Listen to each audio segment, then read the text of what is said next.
Кнігі без літар на камунікат.орг.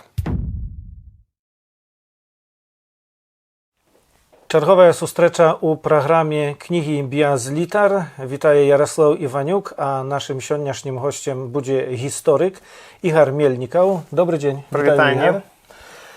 Ігор аўтар трох кніжак, трылогіі, якая нядаўна, можна сказаць, закончыла свой выхад. Гэта кніжкі на мяжы цывілізацыі, верасень 39 і чэрвень 41. Wiadomo, że usie kniżki mają tak samo i podzaголовки. One przyświecone wielmi znacznym podziejom na polsko-białoruskiej mierze. Polsko-białoruska mierza nawet i ciapier, ona nie sychodzić z pierwszych storonek u świetnych środkach masowej informacji. I wtedy odbywali się na tej mierze, u tym miejscu wielmi ważne podzieje.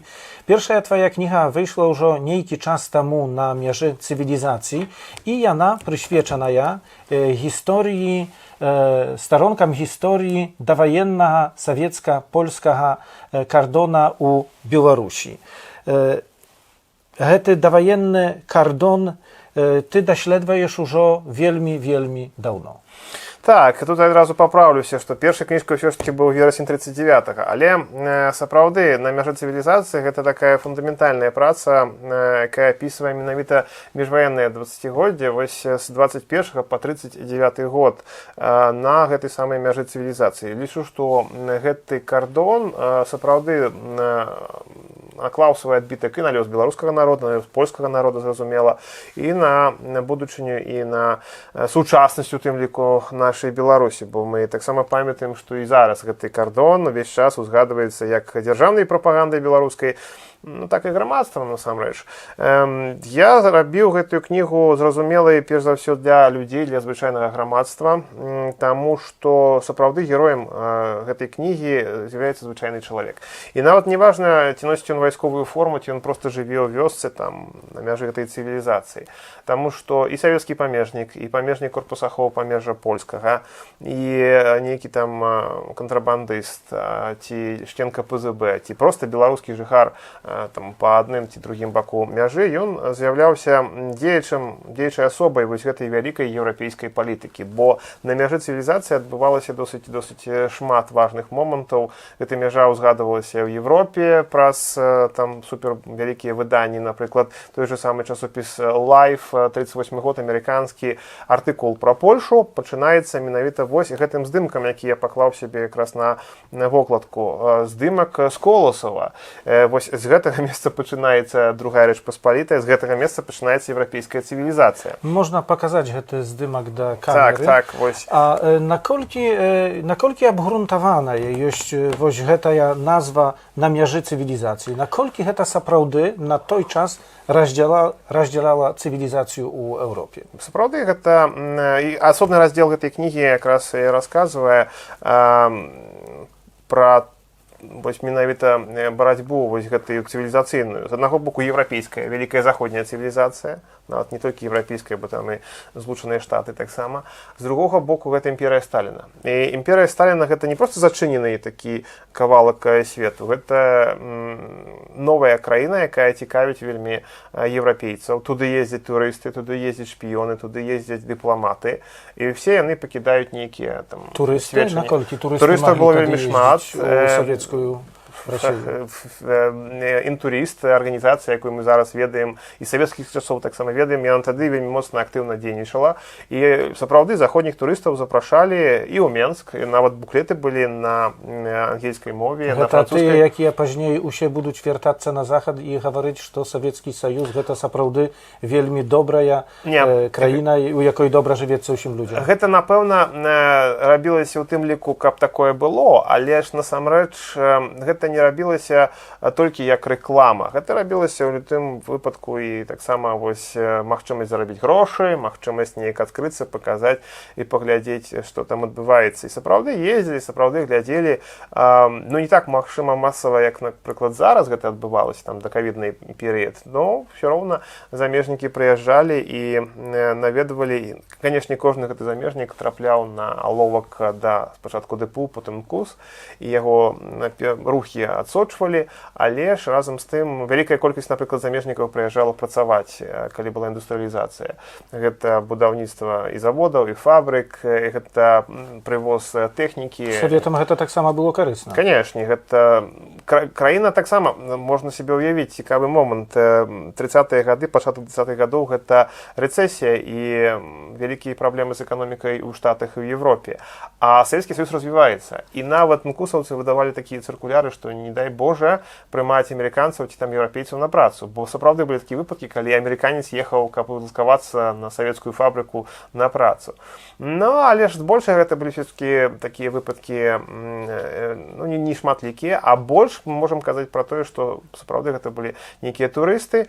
І таксама варта сказаць, што праз гэтую мяжу вялікая колькасць савецкіх грамадзян ездзіла. Вось зараз я, напрыклад, працую ў цэнтральным вайсковым архіве, і ў адной з папак я знайшоў тэчак, я знайшоў візавыя анкеты польскай амбасады ў Маскве ці генконсульства ў Менску польскага, дзе якраз вось савецкія грамадзяне просяць выдаць ім польскія візы. Усе гэтыя візы былі выданыя, усе ехалі праз Коласава, там так і пазначана ў гэтай анкеце.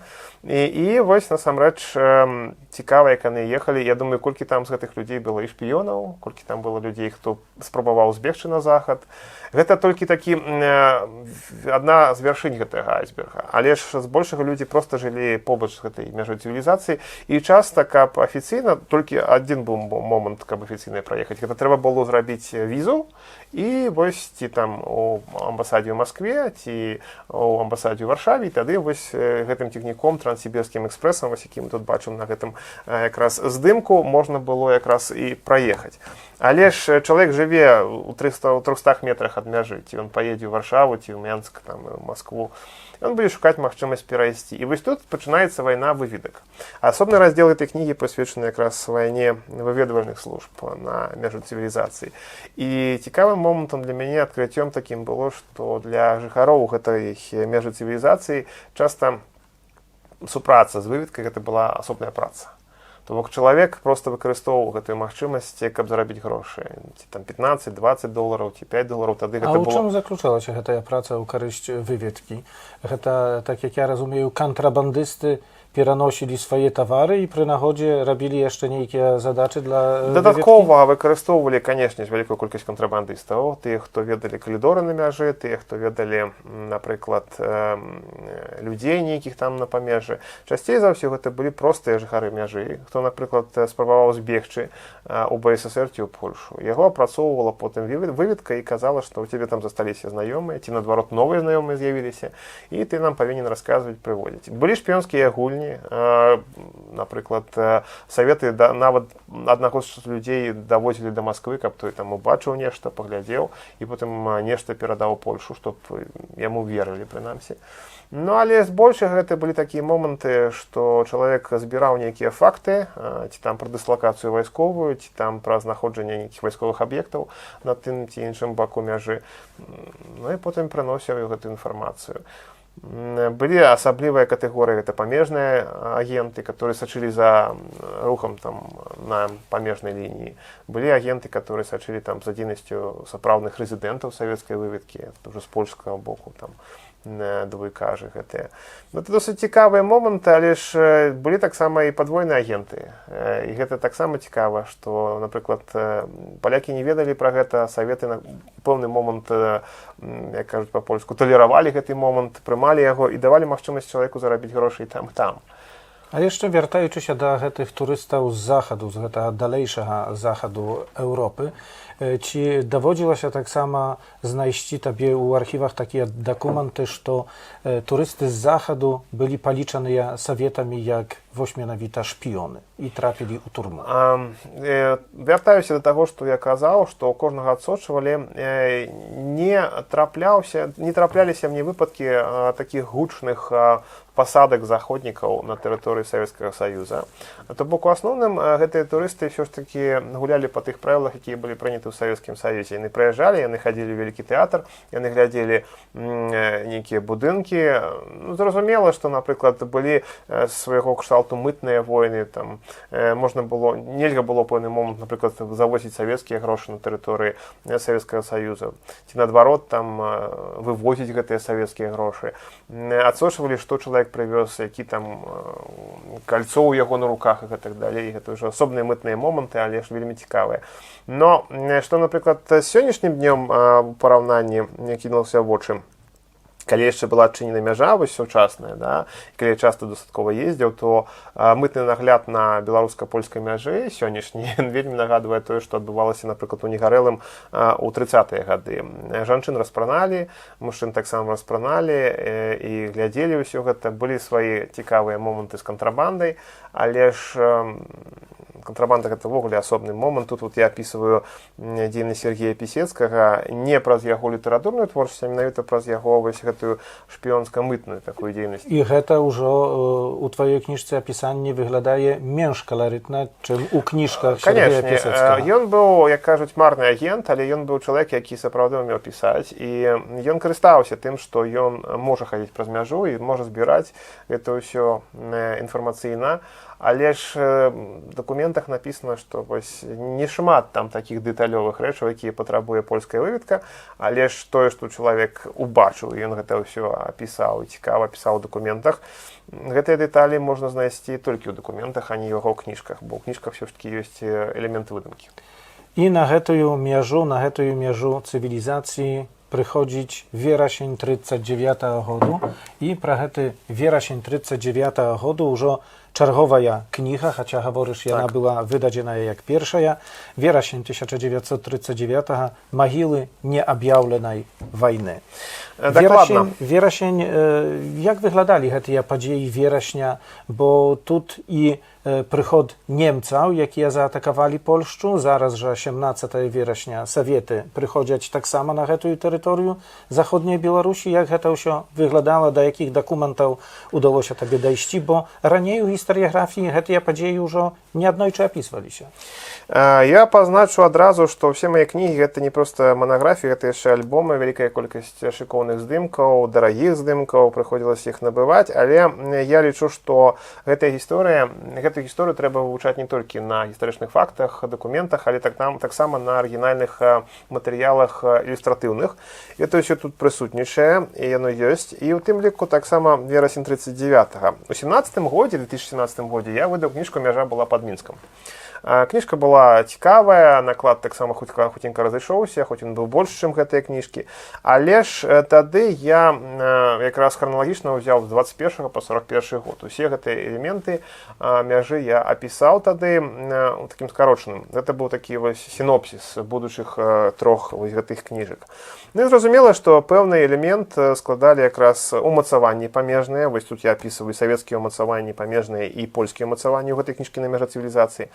А таксама падзеі верасня 39-го года, калі першымі, хто ўварваўся на тэрыторыю Польшы, былі якраз самі памежнікі, савецкія памежнікі. І вось гэтая кніжка бачыла свет у 2019 годзе, якраз на 80-годдзе з моманту пачатку Другой светнай вайны, у тым ліку 80-годдзе 17 верасня. Тады вялікай увагі з боку дзяржавы не было, хаця здавалася б вялікая дата. І это не звязана з тым, што нейкая там талерантнасць была з боку дзяржаўнай прапаганды, просто банальна не разумелі важнасць падзей верасня 39-го года. Здесь я описываю менавіта не толькі падзеі на самім кардоне, але описываю таксама тое, як Другая светная вайна прыйшла на беларускія тэрыторыі. То бок 1 верасня гэта бамбёжкі горадні, Берасця, падрыхтоўка берасцейскай крэпасці, Кобрына да абароны, абарона непасрэдна гэтых населеных пунктаў, самастойная аператыўная група Палесе, падрыхтоўка якраз яе да абароны, тая тактычная адзінка войска польская, якая да апошняга дня змагалася да кастрычніка 39-го года, пінская флатылія і яе трагедыя, яка нарыхтавалася. Ну і падыходзім менавіта да верасня 39-го года, менавіта 17 числа. Так як ты гаворыш, год таму яшчэ нібыта беларускія ўлады не разумелі важнасці гэтых 2 гады падзеяў таму, так. 2 гады таму, а ўжо ў гэтым годзе Александр Лукашенко 17 верасня абвесціў нацыянальным святам. Справа ў тым, што гэта хутчэй не ініцыятыва, вось якая ішла з Менску, гэта хутчэй ініцыятыва маскоўская, якая 5 гадоў таму назад досыць моцна адпрацоўвалася ва ўсіх расійскіх медыа, падкідваўся беларусам гэты своеасаблівы такі тэзіс Валыні паміж Беларусю і Польшай. І вось тое, што беларусы да канца не зразумелі, ім зараз гэта паставілі, каб яны вось менавіта зрабілі аналіз тых падзей. Так вось я ў гэтай кнізе якраз такі паказваю, што гэта не былі толькі яблыкі ды кветкі, гэта была крывавая вайна з першага дня менавіта ўварвання Чырвонай арміі, вялікая колькасць палонных войска польскага. Сапраўды ўсходнікі, тыя, хто жылі на тэрыторыі паўночна-ўсходніх ваяводстваў, не ўсе збіраліся ваяваць супраць Чырвонай арміі, бо лічылі, што там жа нашыя браты, яны ж ідуць нам на дапамогу супраць Германіі. Гэта факт, які быў і ў дакументах, і факт, які чуў нават старых людзей, якія расказвалі. Там жа за мяжой браты беларусы жывуць, яны ж не могуць нас тут забіваць і браць там палоны, кудысьці адсылаць.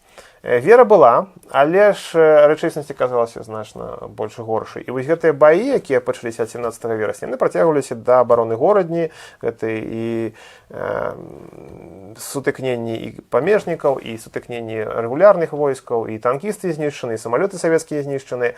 І вось гэтая кніжка, гэта якраз месцы, якія на ўсёй тэрыторыі Беларусі звязаны менавіта вось з баямі, і гэта пахаванні, як польскія, так і савецкія, менавіта вось на тэрыторыі Беларусі, хутчэй заходніх абласцей Беларусі. І вось тут мы аб'ездзілі з маімі сябрамі ўсю тэрыторыю мяжы ад Верхнедвінска да Давыдгарадка і там ніжэй да межы з Украінай.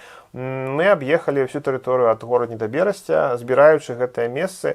Прызнаюся, што аднаго месца пад Лідай няма, бо я пазней толькі пра яго даведаўся, і ўжо далей мы туды паехалі, асобны артыкул я напісаў пра гэта. Ну, проста не ведаў насамрэч. Яшчэ адно месца ля Буслава, там таксама нібы пахаваныя польскія памежнікі, але да канца інфармацыя не прайшла. Все астатняе мы здесь праехалі, сабралі, шмат якія месцы не былі вядомыя, бо тут не толькі вайсковыя пахаванні, але і грамадзянскія пахаванні, напрыклад, Леріполь, напрыклад, Савалювка, гэта знакамітыя вядомыя месцы з-пад горадняй, але ж гэта ўсё варта якраз зразумець і прааналізаваць тыя падзеі.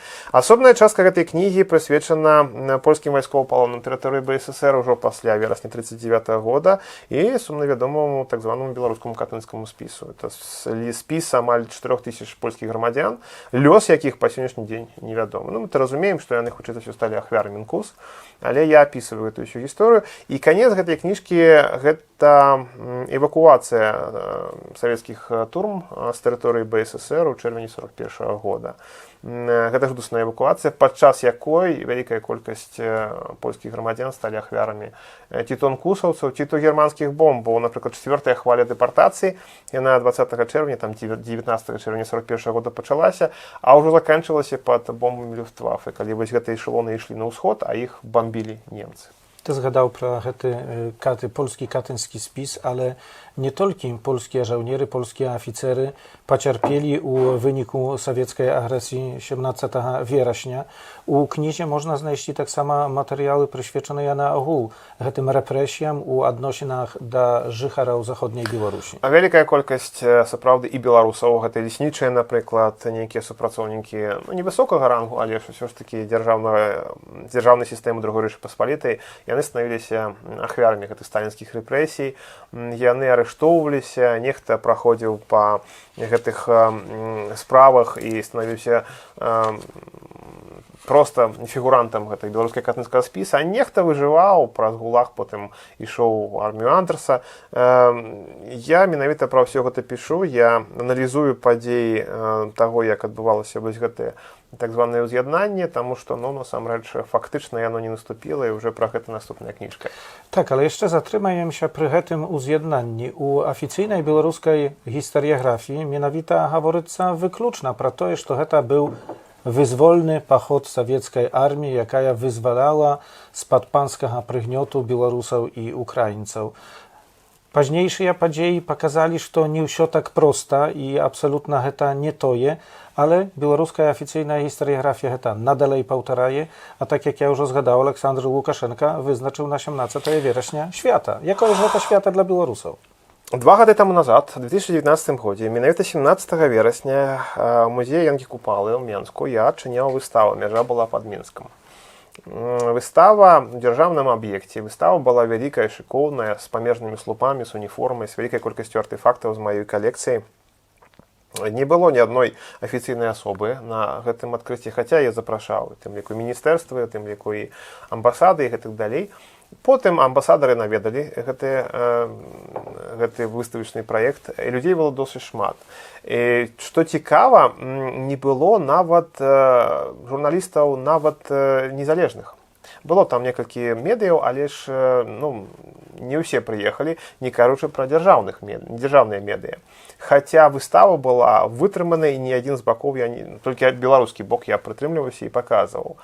І вось насамрэч гэта сведчыць пра тое, што тады на той момант спрабавалі проста замаўчаць і ніякім разам не аналізаваць гэтую тэму, бо падзеі як міжваеннага часу, так і 17 верасня і далейшай саветызацыі тэрыторыі заходніх абласцей БССР, яна збольшага ці то падавалася сучаснай гістарыяграфіі Беларусі з пункту гледжання даследаванняў 60-х, 80-х гадоў 20-го стагоддзя, ці то ўвогуле спрабавалі яе так абыходзіць, мякка кажучы.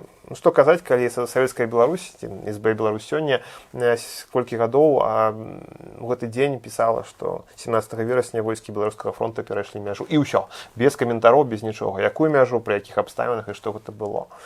Зараз рыторыка вялікай колькасці публікацый сучасных беларускіх, она ці то паўтарае антыпольскую прапаганду нават не пасляваенную, а менавіта вось 20-30-х гадоў, ці то утрымлівае рыторыку сучаснай расійскай прапаганды. Пуцін, нагадаю, здаецца, у 19-м годзе яшчэ заявіў, што вялікую ролю ў пачатку Другой светнай вайны адыграла Польша міжваенная.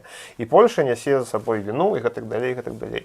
Выцікаючы ўсе наступствы. І сённяшніх відэо, сённяшніх матэрыялаў, якія я бачу, ці там публікацый, я вельмі часта разумею, што нават адыёзныя журналісты, які працуюць у беларускай прапагандзе, не да канца разумеюць, што адбывалася ў тыя часы. І яны спрабуюць звязаць, напрыклад, месца ізаляцыі ў Берозе Картузскай з тысячамі беларусаў, якія пайшлі ў войска польскае ў верасні 1939 года. Яны спрабуюць паказаць польскі прыгнёт і закрыццё беларускіх школ, і тут жа расказваюць, што першыя бомбы нацыстаў упалі на Беларусь якраз 1 верасня 1939 года. Без аналіза, без канатацыі. Вы бачылі, што наклады гэтых кніг, на вялікі жаль, невялікія. Праблема ў тым, што я іх збольшага выдаваў за свае ўласныя сродкі. І я павінен выдаць кніжку, я павінен набыць здымкі, я павінен падрыхтаваць усё гэта. І, канешне, они не танныя, канешне, это вялікая праца. Но, прынамсі, гэтыя кнігі з'явіліся ў Нацыянальнай бібліятэкі Рэспублікі Беларусь, прэзідэнцкай бібліятэкі, яшчэ там да ўсіх гэтых палітычных падзей. Зараз, мы думаем, як гэта далей распаўсюджваць і што з гэтага рабіць. Але ж патрэба ў гэтых ведах з усіх бакоў досыць вялікая. Ну і што казаць, калі 20-й год палітыка, а мяжа была пад Мінскам, яна гучала досыць моцна.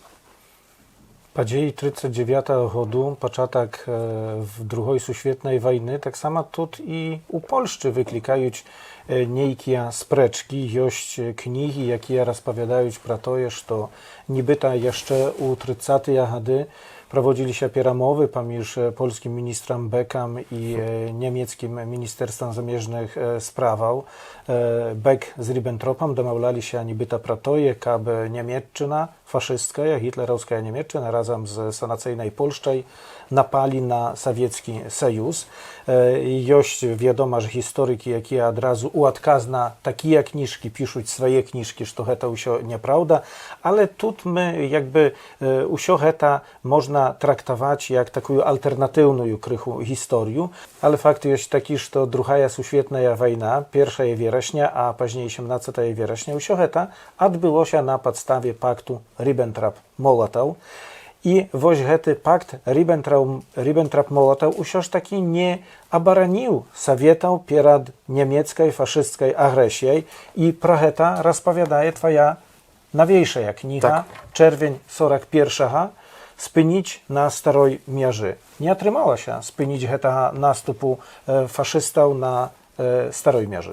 Сапраўды, такая трохі маніпуляцыя фактамі пра міжваеннае 20годдзе, яна прысутнічае, і яна ў нейкім сэнсе гуляе на карысць сучаснай расійскай прапагандзе. Гэты момант мала звязаны са спробай глыбокага аналізу падзей міжваеннага 20годдзя.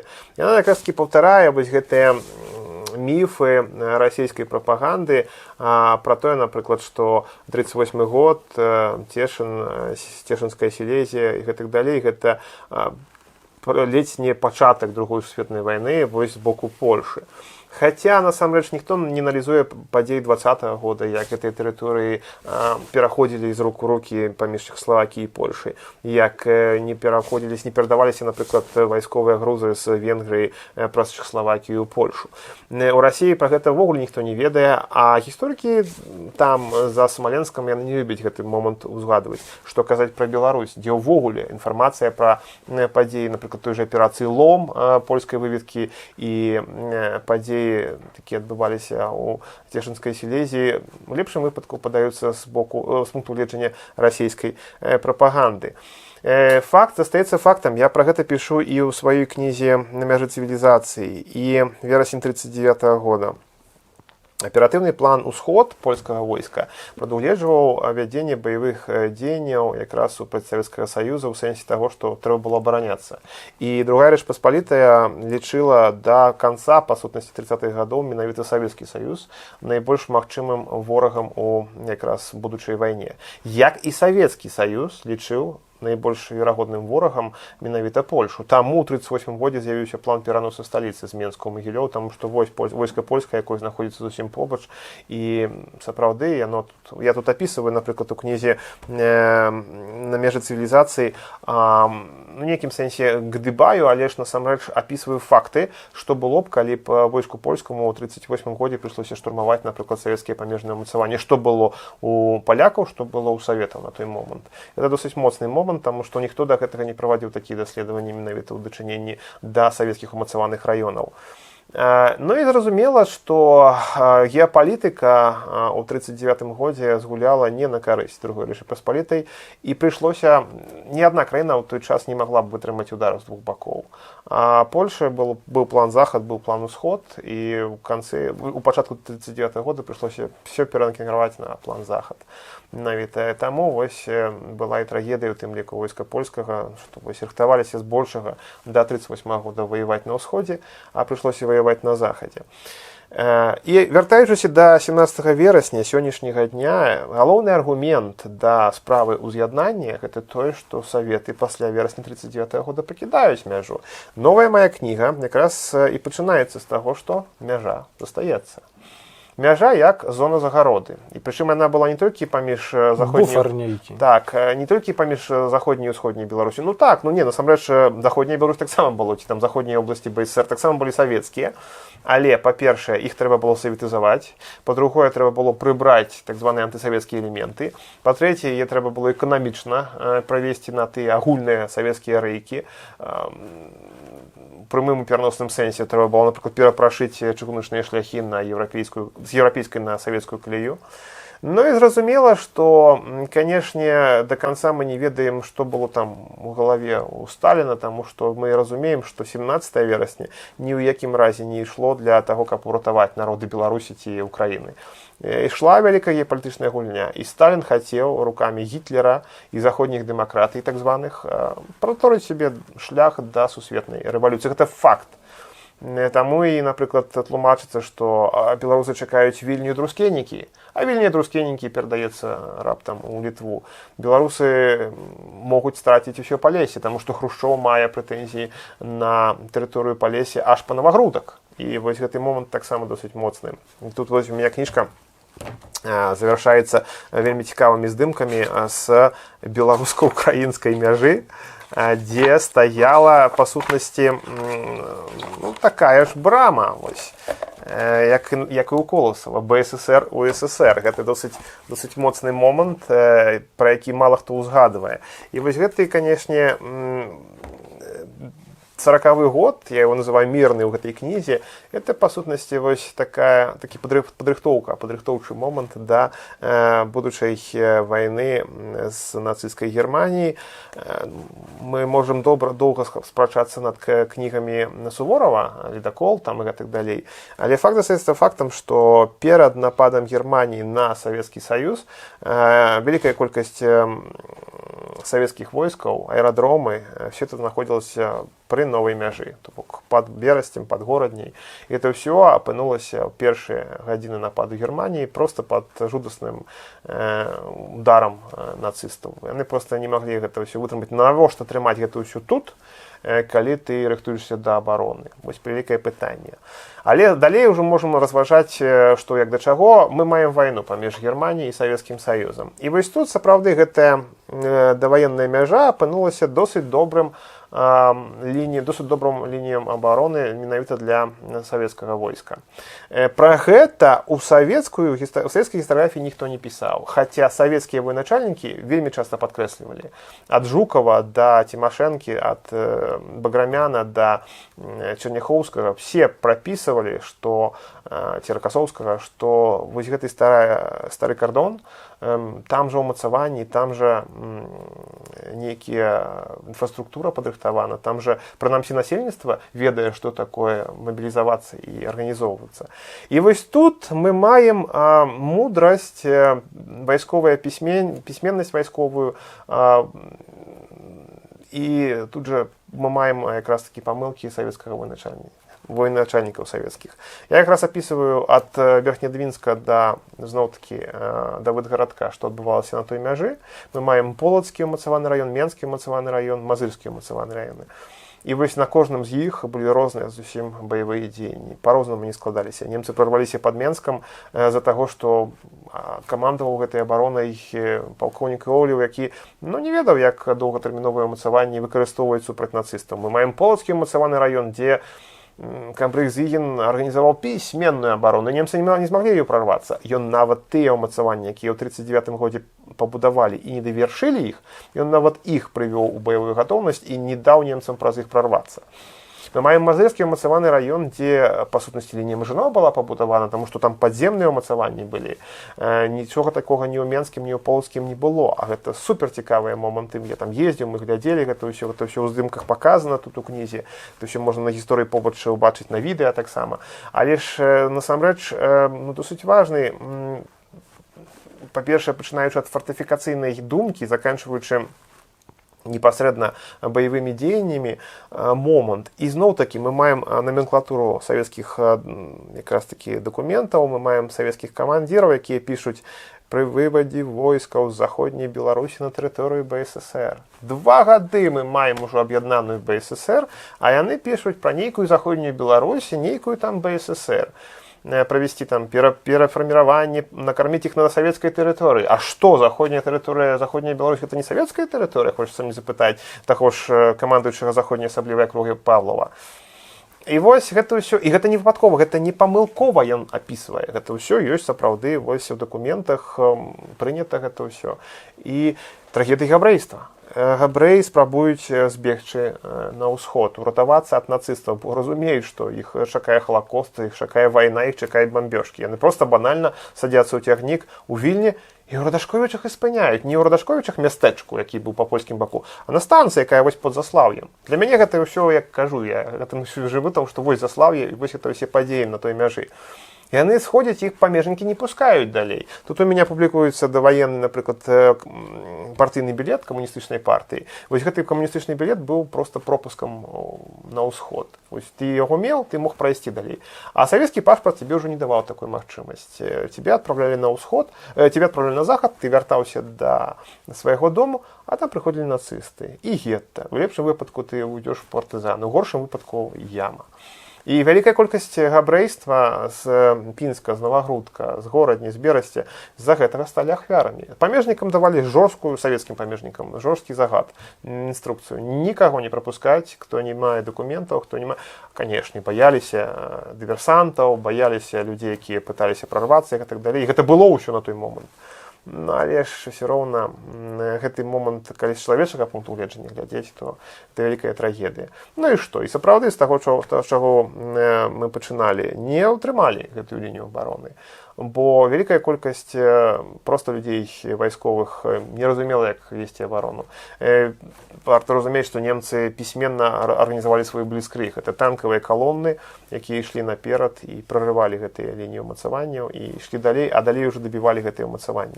Цікавы раздзел гэтай кнігі прысвечаны менавіта трагедыі савецкіх бомбавікоў, самалётаў, якія спрабавалі спыніць нямецкія калоны на поступах да Менску. Это была ўвогуле вельмі глупая арганізацыя з пункту гледжання вайсковага накіраваць дальнабамбардзіровачную авіяцыю на знішчэнне калон, якія ішлі вось у бок Менску.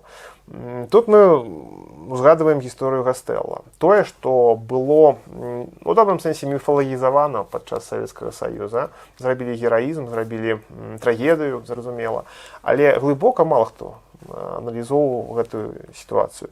Мы з маімі сябрамі знайшлі сапраўдную магілу, дзе пахаваны член экіпажа Гастэлла. Мы з унукам аднаго з членаў экіпажа якраз там ездзілі. Раскажы крышку падрабязней пра гэты момант, бо, думаю, не ўсе пра гэта ведаюць. Ну, магчыма, у Беларусі, дзе, так як ты гаворыш, гэта гераізавалася вельмі моцна. Крышку шырай. 24, 25, 26 чэрвеня 41 года немцы, 23 немцы рвуцца да Менску, зразумела, і савецкае камандаванне загадвае падняць у воздух паветра дальнабамбардзіровачную авіяцыю, ДБ-3Ф, гэта такія вось бамбавікі. Цікавы момант, я чытаў якраз інтэрв'ю з адным з пілотаў, ён кажа, ва ўсім бамбавіку браніраваны гэта спінка пілота. Все остальное можна прабіць нават з буйнакалібернага кулямёта. І вось гэтыя самалёты, якія павінны наносіць удары па стацыянарных аб'ектах, гэта аэрадромы, гэта там нейкія базы, гэта гарады, іх накіроўваюць, каб яны знішчалі калоны вайсковай тэхнікі, якія мала таго, што рухаюцца, яны яшчэ могуць рассыпацца і гэтак далей. Самалёт, які мае там бомбовую нагрузку, нейкі кулямёт і гэтак далей. І вось сярод пілотаў з'яўляецца якраз такі экіпаж Гастэлла, які цікава, што сам Гастэлла, ён удзельнічаў, напрыклад, у баявых дзеяннях супраць японцаў і падчас тых баявых дзеянняў выпрыгнуў з самалёта і выратаваўся, і потым вярнуўся да сваіх. І паводле афіцыйнай легенды пад Радашковічамі, бо там якраз вялікая дарога на Менск, убачыўшы вялікую калону нямецкіх танкаў, Гастэлла вырашыў свой падбіты самалёт накіраваць у калону якраз нямецкай тэхнікі. Але калі ў пачатку 50-х гадоў на гэтым месцы правялі эксгумацыю, знайшлі целы зусім іншых пілотаў. Экіпаж капітана Маслова. Гэта сябра, дарэчы, менавіта Гастэллы, але ж гэта вось не Гастэлла. Пачалі шукаць, пачалі глядзець, а нету. А ўжо герой, ужо ж... А што цікава, таксама, это для мяне было такім адкравеннем в нейкім сэнсе, курироваў гэтую справу генерал Брежнев, які потым стаў кіраўніком Савецкага Саюза. Так вось, замаўчалі, сказалі, вось ставім мы помнік у Радашковічах не Маслову, а Гастэлла, і працягваем мы гэтую легенду героя гэтак далей. І толькі ў 90-е гады ў Расіі пачалі трошкі шукаць гэтую праўду. Справу, напрыклад, капітана Маслова знішчылі. Гастэлла быў героем. А што далей? А прычым гэта толькі адзін самалёт, а там іх 6-7 гэтых экіпажаў я тут толькі апісываю. Яны збітыя, там хто-то разбіўся, хто-то загінуў. Іх гісторыя вельмі цікавая, як яны вярталіся, і ўжо калі Менск быў у руках 28-29 чэрвеня немцаў, яшчэ дакі на старой мяжы, вось гэтыя доты савецкія, яшчэ змагаліся супраць немцаў. Вось пра гэта ўвогуле мала хто расказвае. Яны расказваюць, што мы праходзім праз лінію ўмацавання, ўжо немцы праходзяць, а там яшчэ баі ідуць у гэтых бункерах. І вось, насамрэч, гэты самалёт якраз у сваёй тройцы ішоў кастэлаўскі, яго он ужо вяртаўся пасля бамбёжкі і убачыў ля адной з вёсак калону немцаў. Вырашыў адбамбіцца, бомб ужо не было, вырашыў хаця б абстраляць з кулямёта, і яго збілі. І вось ён развярнуўся, хацеў якраз такі ўпасці на непасрэдна калону, але ўпаў у багну. І вось там якраз потым знайшлі ліст аднаго з членаў экіпажа і дакументы нейкія, і вось гэта ўсё установілі, а ўжо у, здаецца, 60-е ці 70-е гады вось гэтыя целы невядомых пілотаў перапахавалі там побач у вёсцы. І просто стаяла вось такая магілка з надпісам «Невядомыя пілоты ВПС Чырвонай арміі». І толькі ўжо вось у сучаснасці там пазначылі, што здесь пахаваны экіпаж капітана Гастэла. Ну і вось мы там паехалі, унук там усклаў кветкі, там досыць кранальны момант, і унук жа мне перадаў вельмі цікавыя дакументы, якія я здесь упершыню публікую. Гэта, напрыклад, ліст аднаго з членаў экіпажа, Скарабагатага, які ён напісаў жонцы 22 чэрвеня 41 года, вось непасрэдна ў той дзень. І вот он піша, што мы будзем змагацца, мы ніякім разам не здадзімся ў палон і будзем біцца. Все гэта ўпершыню друкуецца, ўсё гэта ўпершыню паказваецца збольшага, і рабілася гэтая кніга адмыслова да 80-х гадавіны з моманту нападу Германіі. Ну, з-за такой сітуацыі з межамі, з-за такой сітуацыі з гэтай палітыкай не атрымалася мне зрабіць прэзентацыі ў Менску. Нягледзячы на тое, што там нехта мяне лічыць польскім шпіёнам і гэтак далей, я ўсё ж такі спадзяюся прэзентаваць гэтую кнігу ў Беларусі. І гэта ўсе кнігі ў Беларусі прэзентаваць і таксама, канешне, прэзентаваць іх у Польшы. Бо я ўжо размаўляў з польскімі гісторыкамі, нягледзячы на тое, што гэта чэрвень 41 года, нягледзячы на тое, што ўжо, здаецца, падзелена другая Рэч Паспалітая, гэта тэма ўсё роўна тычыцца нашай агульнай гісторыі, бо грамадзяне і жыхары гэтай тэрыторыі яны сталі ахвярамі. Цікавы момант, да, вось я пра гэта асабліва пазначыў. Савецкі пілот трапляе на тэрыторыю, якая да 39 года была польскай. І ён аддае свае скураныя рэчы, формы, яму кажуць, там, мясцовыя жыхары, ты лепей здымі, таму што вось можаш проста не дайсці да сваіх. А калі пойдзеш на ўсход, і калі тебе, не дай Божа, спынюць немцы, то ты скажы, што ты ідзеш з Турменкус, што проста вось тебе зараз выпусцілі, і вось гэты момант сведчыць пра тое, што пра што прайшлі людзі з 39 па 41 год. Адна вайна, акупацыя, дэпартацыі 4 хвалі, і тут другая вайна прыйшла. І вось гэты пілот з-пад Масквы, ён не свой, но ён жа проста чалавек, яго проста ратуюць. І вот он гэта ўсё ў асабістым аддзеле расказвае, піша, і вось гэта ўсё ў гэтай кнізе ёсць. Knihy, jak ty говориш, byli napisane dla zwyczajnych ludzi i u wielkiej stopni jany rozkazują tak samo про losy tych zwyczajnych ludzi, ale tyraż kniha wielmi mały. To niekalki dziesiątkał osobników. Wiadomo, że jany nie zmogą dojść do tych zwyczajnych ludzi, do naszczadków tych, jakie usio heta pierzyli, jakich kranali hety podzieje. Czy jest u planach, czy jest możliwość, aby te knihy wyszli już taki u большym tyraże? Планы заўсёды ёсць. Як заўсёды жартаваў мой дзед, планы партіі, планы народа. І насамрэч справа ў тым, што я это все разумею, но тут я не імкнуся да нейкіх заробкаў грошай. Мне прынамсі вярнуць бы тыя, што я ўклаў у гэтыя выданні і так далей. Але справа ў тым, што, канешне, напрыклад, я ўжо ганаруся тым, што на мяжы цывілізацыі вось гэтая кніга будзе выдадзена Інстытутам памяці, нацыянальнай памяці Польшы. Гэта вельмі важны момант. На польскай мове, канешне, і я ведаю сітуацыю ў Беларусі, але ж я ўсё ж веру ў тое, што гэтыя кнігі буду выдаваць ужо не толькі я, а гэтыя кнігі будуць выдаваць дзяржаўныя выдавецтвы. Ну, прынамсі, марыць не марыць, але ж імкнуцца да гэтага варта. А што тычыцца з далейшай перспектывы, ну, будзем глядзець, магчыма, і камунікат неяк дапаможа. Но насамрэч варта пра гэта думаць, варта пра гэта рабіць. Прынамсі, лічу поспехам тое, што гэтыя кнігі знаходзяцца ў Нацыянальнай бібліятэцы Рэспублікі Беларусь. Я бачу людзей, якія там чытаюць, я бачу цікавасць. Нават мне гэтыя кніжкі прывезлі зараз у Польшу, таму што зараз з гэтых зачыненых межаў не атрымлівалася паехаць. Але ж ужо ёсць цікавасць, ужо людзі звяртаюцца да гэтага. Я тут не выпадкова прынёс, напрыклад, гэтую кніжку пра 20-ю дывізію. выданная ў Польшы ў 17 годзе, маленькая кніжачка з серыі «Вялікая кніга польскай пехоты», але яна расказвае пра беларусаў у войску польскім. Я яе напісаў, гэта аўтарства маё. Але ж тут вялікая колькасць матэрыялаў, здымкаў таксама, якія раней нідзе не публікаваліся. І мне, што было прыемна, вялікая колькасць палякаў піша пра гэтую кніжку да сённяшняга дня, узгадвае. І я ўжо сёння яе рэкамендую беларусам, у тым ліку тым, хто прыехаў у Польшу. Ну, не ведаеце польскую мову, вучыце польскую мову, прынамсі, але ж прачытаеце. На мяжы цывілізацыі, напэўна, будзе ўжо накладам не 10 там, ці 30 асобнікаў. Тоже будзе досыць вялікі павінен быць наклад. Ну і тады ўжо называецца шукайце, глядзіце у кнігарнях. Кожная кніжка мае сваю дедыкацыю, такое прысвячэнне. Вось гэтую кніжку я прысвяціў мужнаму беларускаму народу, які, нягледзячы на ўсе выпрабаванні, робіць усё, каб народам звацца. Пісаў гэтую кніжку ў цяжкія выпрабаванні жніўня 2020 года. Ну, зразумела, чаму так.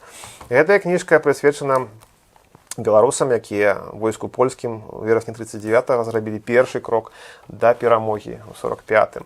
Ну, а гэтая кніжка, зразумела, тым, хто пайшоў паміраць, каб жыла бацькаўшчына. Каму тады будзе прысвечаная чарговая кніжка, бо не сумняюся, што на гэтым твае даследаванні... Не, ўжо працягваюцца, ідуць далей.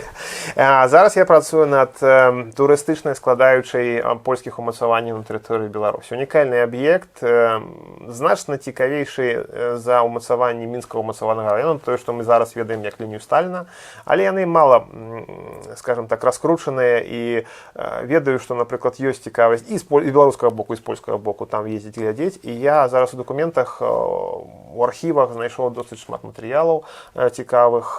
Сам гэтыя аб'екты абышоў усе, апісаў іх, і хацелася б мне гэта ўсё аформіць, зрабіць, ну, калі гэта не пуцеводитель, то нешта такое зразумелае для людзей, блізкае. Хаця тут таксама узгадваюцца гэтыя умацаванні, але разам з тым хацелася б больш глыбока з дакументамі гэта ўсё апісаць.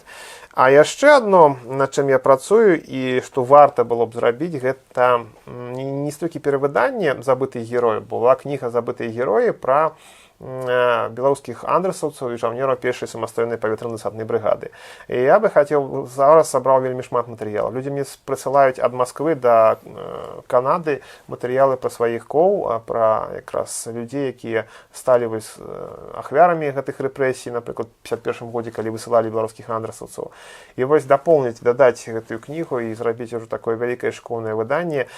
Канешне, гэтую тэму апісвалі і Грыбоўскі гісторык, шыкоўны беларускі і беларускі-польскі, можна сказаць, і іншыя людзі, але ж ўсё роўна гэтая тэма патрабуе большага асвятлення з боку беларускай гістарыяграфіі і, канешне, беларускага грамадства.